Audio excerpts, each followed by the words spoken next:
So, Wizards of the Coast and Hasbro, owners of Dungeons & Dragons, have finally bitten the apple and gone through with their secret scheme, and now Dungeons & Dragons will be changing forever. Because finally, they have revealed their new plan for D&D as we go forward into the year 2026. Now, we've been getting little glimpses at this new terrifying development for a while now. For example, a while ago, leaks dropped out of Hasbro that they were planning on creating AI DMs and using AI in their adventure design and running the game, and even adding subscription fees to Dungeons & Dragons. Leaks that at the time sounded pretty crazy. And okay, still sound pretty crazy. Not to stigmatize the mentally ill by comparing them to the lunatic plans of a Hasbro executive. No one deserves that. Unfortunately, however, turns out that those leaks, yeah, not so crazy. Wizards of the Coast just bit the bullet, and they made the announcement that AI is coming to Dungeons & Dragons from here on in. And unfortunately, it's going to be implemented in the worst possible way. One that truly makes me dread the future of role-playing games, and frankly won't even work out very well in my opinion. I think that this is going to be a total disaster. But I guess from Hasbro's perspective, echoing the words of Bilbo Baggins as he desperately tries to keep hold of the One Ring and doom all of Middle-earth in the process, after all, why not? Why shouldn't I? Because really, for Hasbro, things look pretty dire on the D&D front right now. They have recently lost a ton of their creative visionaries to a major competitor, Critical Role, who they're now working on Daggerheart, one of the biggest games of the year, and Hasbro's previous gambit to digitize D&D by turning it into a microtransaction cash shop has failed. So screw it, Hasbro are just going mask off, and they're coming up with a whole new scheme to finally, for real this time, they're gonna make it this time, make D&D profitable enough to satisfy public shareholders. And how will they do that? Well, not through making games, because, you know, that involves actual work and talent. No, this time, they're gonna put AI in charge of D&D. This new development was revealed in an interview with John Haidt, the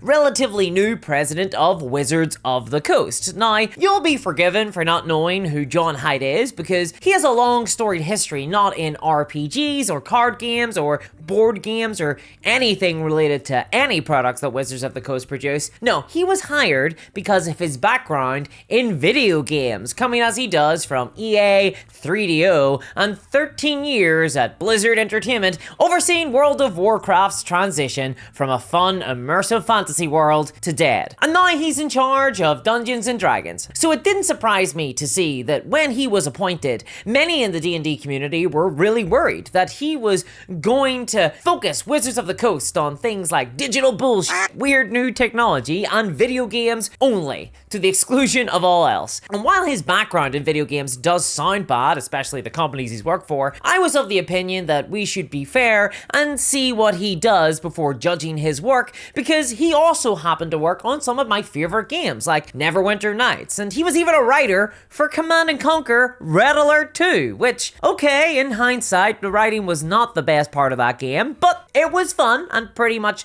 my entire childhood. So let's give him some time. Maybe he's learned some valuable lessons. Maybe he's secretly a massive D&D and role-playing game fan, and he's now ready to take on a brand new tact for Dungeons & Dragons and move on from all the D&D scandals, and he wants to put AI in Dungeons & Dragons. Never mind. Guess that'll learn me for being positive. Yeah, so it turns out, under this new president, Hasbro are walking back their original, pretty massive commitment to never introduce AI into their products. I mean, Hasbro even had a definitive AI statement that committed them to refraining from using AI generative tools. But I guess that's over now, especially for Dungeons & Dragons. But hey, who wants human-made content anyway? Because I got some good news and I got some bad news. Bad news is, you watching right now are more than likely human, and if so, you have a skeleton inside your flesh, and it's made of terrifying bones. But the good news is that today's video sponsor, Raycon, have brand new headphones that force sounds to travel through these nightmarish bones and into your brain, subduing that scary skeleton in the process. These are Raycon's new bone conduction headphones. headphones, and they deliver off-ear audio using vibrations to deliver crystal clear music,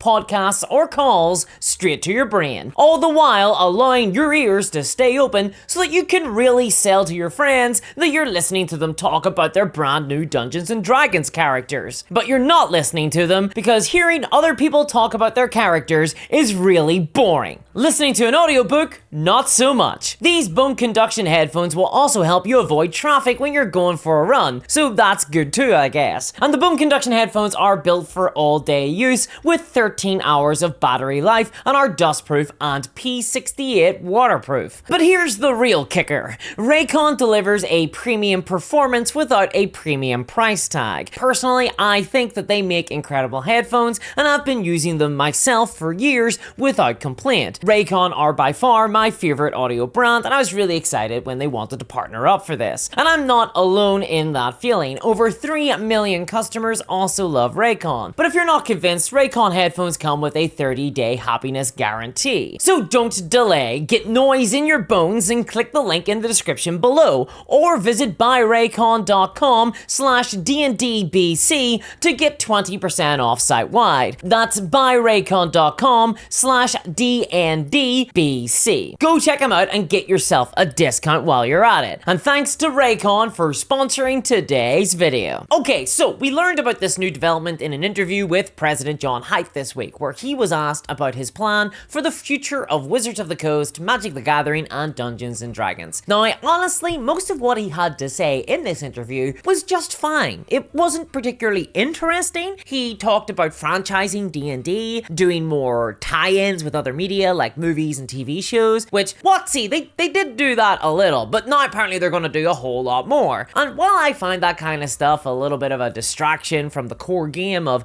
Dungeons and Dragons, it's fine, whatever. More tie-in stuff is the future. I have accepted that, just like I've accepted that global warming is just gonna get us all, and the Gulf Stream will collapse, and where I live will soon be a frozen wasteland. I mean, I've made my bones with that. I get it. I'm learning about igloos. I'm making do. And besides, at least there is an upside to more franchise stuff like tie-in books and Baldur's Gate dollies or whatever, because the hope is that by doing more cross-media content, that it might actually get more people into Dungeons and Dragons, get them role-playing. You know, that's cool. That's a worthy goal. I'm not trying to yuck yums here, whatever that means. But what I do have an issue with is his discussion about what's next for D&D, because like any executive, the president of Wizards of the Coast wanted to talk all about AI, because it turns out that he sees a future for AI in D&D, saying that WotC will be using it in the development process of making Dungeons and Dragons and D&D adventures and books in the future. Now, to be honest, from my perspective, that's an insane plan, and I was shocked to hear that actually get confirmed, because Dungeons and Dragons and even Magic the Gathering, their communities have been super vocal in not supporting AI in their games, and there's even been a few scandals about AI art showing up in Dungeons and Dragons books in the past. Even Hasbro Wizards marketing materials have had AI art, and that was like super outrageous for a lot of people in the community. And those scandals collectively prompted Hasbro to disavow AI and back away from its use, which is where their whole definitive statement on never using AI in the future comes from. This time, however, it seems like they're going the opposite way. Bring on the machines, says Wizard of the Coast. Now, I have a theory as to why, and I think it's because Hasbro Wizards are treating things like AI books and generative AI writing and development tools as a different beast from AI art generation. And not due to any ideological reason, but simply because the art that they use in their games is often licensed out to third-party companies, which would be harder to do if Hasbro generated all their art by AI. It's still a tricky legal area, so, you know, they're committing to never do that. They're not gonna generate art. That's valuable to them. Game design. They don't license that very often. Hasbro don't exactly treat their creatives well. It's clear that they do not treat the development and design of their games as particularly valuable. But also, there's the reaction of the community to this, because most of the gaming community were outraged about AI in D&D and Magic the Gathering, specifically about AI art. And that makes sense to me, because AI art is very customer facing. It's literally one of the first things you'll see if it's used in a Dungeons & Dragons book. And most of the discussion around AI in Dungeons & Dragons has been focused on the art. Again, not counting those crazy leaks about AI dungeon masters that we heard a while back. And people have been very negative on the use of AI art, apocalyptically so in some cases. So clearly, there's a big can of worms there that Hasbro don't want to touch. And that was demonstrated in this interview because John Haidt, the president, was very specific in saying that there will be no AI art in Dungeons & Dragons anytime soon. But we should get used to AI being used to write and develop the game of D&D. So I guess maybe he thinks he can avoid a scandal by simply focusing the AI on, you know, to me, what is probably the most important part of Dungeons & Dragons, honestly. Because using AI to develop the game of D&D, using it to create their game, is honestly, in my opinion, it's even worse than using AI to create pictures in their books. Like, 1,000 times worse. This is the worst possible use of AI. Now, before I get hacked to death by an angry horde of starving artists, hear me out. I don't want AI art in D&D either. But to any future overlord machine gods watching, I have to admit that it's mostly because I'm kind of mercenary on this topic. I'm a little bit selfish because all that matters to me is the best possible game and role-playing game experience. So I was happy when Hasbro banned AI art in their products when they made their big commitment before because 1, AI art looks kind of bad. 2, AI art puts human artists out of a job, and I think human artists make better looking, more original, evocative art, which leads to 3, I want a sustainable industry for human artists so that there are more human artists in the future so that I can keep seeing art that I like. And 4, I've decided I'm now a human supremacist. I've decided to speedrun the current timeline we're on. I'm just gonna screw it. I know what happens in Warhammer 40k. That's what I'm doing now. Okay. Death to machines, sign me up for the Butlerian Crusade. Oh, and of course 5, I watched Terminator. I know where this all leads. However, AI art is customer facing. It can be spotted by readers of a D&D book relatively easily. If Hasbro decide to go all in on AI art, we're all gonna spot it. We're all gonna know. We're all gonna see it. You know, a couple of witch hunts not included. In contrast, however, getting AI to develop the role-playing game of Dungeons & Dragons is way more insidious because it's just not as obvious. The warning signs won't be there, but it is as insipid, and if used, it will lead to a way worse product and role-playing game experience for D&D. And personally, I don't want to play Dungeons & Dragons adventures and read future books that were developed and written by AI because they're gonna suck a lot. Procedural generation, I don't think works for RPGs, at least from a machine. I mean, all RPG adventures are really procedurally generated, but from the mind of a DM, of a human. Personally, I don't want to play Dungeons & Dragons adventures and read future D&D books developed and written by AI, and that's mostly because they're gonna suck a lot. And if you want proof of that, look at Dungeons & Dragons 2024 new 5.5 edition. You know, the game that came out this year. Nobody's talking about it. And the reason for that is because the game was almost entirely crowdsourced in its design, with writers and designers relying frequently on massive fan surveys to dictate the design direction of the game. And the result of that was a bland, boring, unambitious, and vanilla experience that was almost forgotten about the second it launched. And AI will be a million times worse than that, because at least when you crowdsource and you do player surveys, you might hear a new idea every once in a while. You have to actually set the parameters of what the questions are going to be about. But with AI, all the content it creates is just going to be derivative by nature. AI is like the proverbial Tolkien orc. It cannot create anything new. It just works with what already exists on the internet and can aggregate it and combine it in a slightly different way. So using AI to develop Dungeons & Dragons will mean that we never get anything original ever again. And D&D will feel to inspire. It will feel to be enjoyable. And in this interview, John Haidt does not acknowledge that. In fact, he doesn't even really seem to care about that. Sure, he pays lip service to the idea in the interview, saying, quote, "Is the use of AI in our games displacing the human soul, spirit, creativity? Because we don't want derivative work. We want that innovation. We want things that people have dreamt up." But then he says in the exact same breath, on the other hand though, is it allowing us to explore different things? And he then talks about how AI could be used to create dialogue in games and generate audio performances. Like, clearly he doesn't care. And honestly, why should he? Is this surprising? This is a man who was an executive producer for EA, a company famous for making the same game for 30 years. Public corporations do not hate derivative work. In fact, they love it. Look at the last 20 years of superhero movies. Derivative work that isn't innovative is safe money. And public companies always want to see the profit line go up safely, and that can work in the short term. Corporations don't care about the human souls, and if it makes them money, they'll do whatever they want. And right now, they see AI as a great tool for making content, especially shovelware, because AI can produce a whole ton of content super fast without much effort, and it costs almost nothing to create, saturating the market and drowning out competition. Meaning that even if you don't play Dungeons and Dragons, this will affect you, because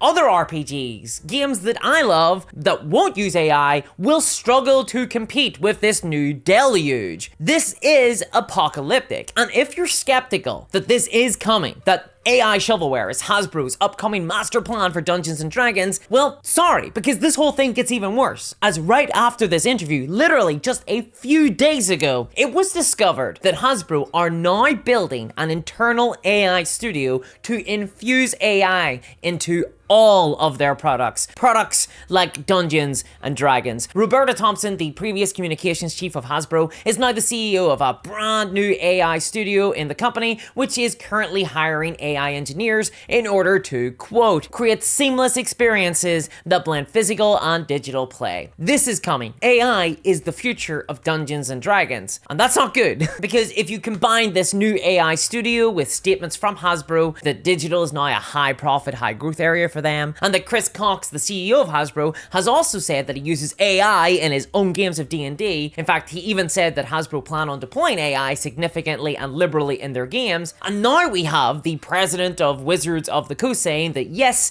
AI is coming to D&D. He sees a role for it in the creation of the game. Well, the writing is on the wall. Obviously, Hasbro want to modernize away from the physical games to the digital games, and even the death of their online D&D platform will not kill that idea. They're just doing the next best thing, which is bringing all the digital stuff to the physical game, even if it is derivative, even if it is foundationally based on AI. And what's most ironic about this use of AI is that Hasbro is such a large corporation, it could just afford to pay employees, to pay creatives, designers, and auteurs to create great content that would be better, and in my opinion, secure the future of Dungeons and Dragons so much more effectively than anything AI could produce. Relying on AI as a massive corporation like Hasbro it's just pure greed, and it's an excuse to fire more people, to commit to more layoffs, to cut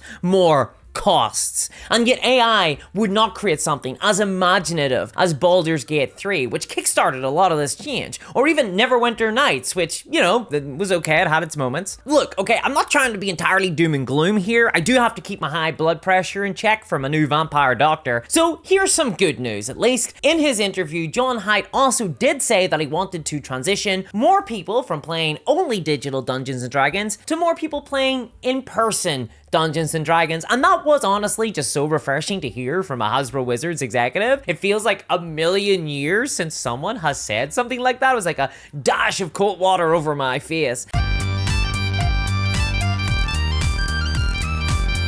Unfortunately, however, it doesn't square entirely with everything else going on, but, you know, hopefully there's still some human soul out there. But I'll keep following this story, and I'll keep growling every so often when a Hasbro exec presses the more robots button. And if you want to support this critical content covering RPG news and cutting through all the bullshit, then check out my Patreon here. I rely on Patreon to help keep this channel going in the face of a massive YouTube monetization and view crisis that's happening on the platform right now. Oh boy, sure love those things that completely cut off my sole source of income. So a massive thanks to my patrons, especially Crypto Kev, and I'll catch y'all next time. Bye-bye!